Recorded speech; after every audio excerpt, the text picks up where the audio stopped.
Maka apakah itu ghibah? Nabi SAW pernah berkata, "Atadruna mal ghibah?" Nabi berkata, "Tahukah kalian apa itu ghibah?" Kata para sahabat, "Allah wa rasuluhu a'lam." Allah dan Rasulnya yang lebih mengetahui. Maka Nabi berkata, "Al-ghibatu dzikruka akhaka bima yakrah." Ghibah adalah engkau menyebutkan tentang saudaramu dengan perkara yang dia tidak sukai untuk disebutkan. Engkau menyebut tentang saudaramu tentang perkara yang tidak sukai, dia sukai untuk disebutkan. Kemudian sahabat bertanya, "Ya Rasulullah, in kana fi akhi ma aqul." Ya Rasulullah, kalau ternyata apa yang aku sebutkan tentang keburukan saudaraku itu ternyata benar adanya, bagaimana ya Rasulullah? Maka Nabi mengatakan, "In kana fi akhika ma taqul, ya faqad iktabtahu wa illa faqad bahattahu." Kalau apa yang kau ucapkan tentang saudaramu memang benar adanya, maka itulah ghibah, kata Nabi sallallahu alaihi wasallam. Kalau ternyata tidak benar, maka itu dusta. Ghibah plus. Ghibah plus. Karena sebagian orang tatkala dia melakukan ghibah, kita tegur, "Ya ukhti, jangan ghibah." Benar kok, yang saya bilang benar kok. Saya enggak bohong. Justru kalau kamu enggak bohong, itulah apa? Ghibah. Kalau kamu bohong, ghibah plus. Ghibah plus dusta. Perhatikan, ini definisi ghibah. Dari sini kita sadar betapa sering kita melakukan ghibah, bercerita tentang saudara kita dengan perkara yang tidak kita sukai. Ya.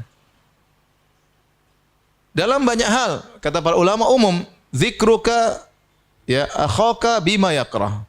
Engkau menyebut tentang saudaramu bima dengan suatu yang dia tidak sukai. Ma di sini kalau dalam bahasa Arab namanya ma al-mausulah, memberikan faedah keumuman, yaitu kau menyebutkan perkara apapun yang dia tidak sukai. Contoh, kita berbicara tentang fisiknya.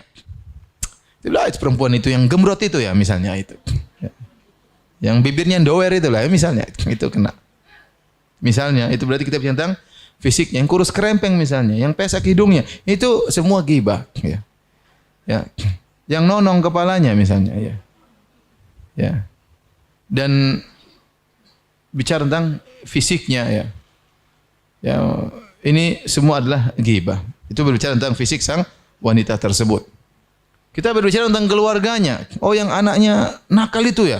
Yang itu namanya kita gibahin dia. Siapa seorang ibu suka dibilang anaknya nakal? Enggak ada yang suka, meskipun anaknya nakal. Dia enggak suka anak yang nakal tersebut disebut-sebut. Maka kalau kita nyebutin ibu yang lain, kita bilang yang ibu yang anaknya nakal itu, berarti kita telah menggibahnya. Atau kita bicara tentang suaminya, yang suaminya yang inilah, yang itu ya.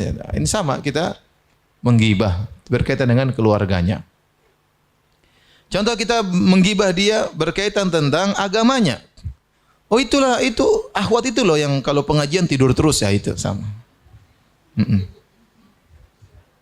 Ya, itu berarti kita menyebut keburukan tentang agamanya. Ya. Ya. Semua hal perkara yang dia tidak sukai untuk disebutkan maka tidak boleh kita sebutkan. Kalau kita sebutkan berarti kita telah menggibah dia. Ya. Kita telah menggibah dia. Taib. Gibah ini dosa besar atau dosa kecil? Ada khilaf di kalangan para ulama tentang gibah, hukumnya dosa besar, dosa kecil. Namun jumhur ulama, kebanyakan ulama, mayoritas ulama mengatakan bahwasanya gibah adalah dosa besar.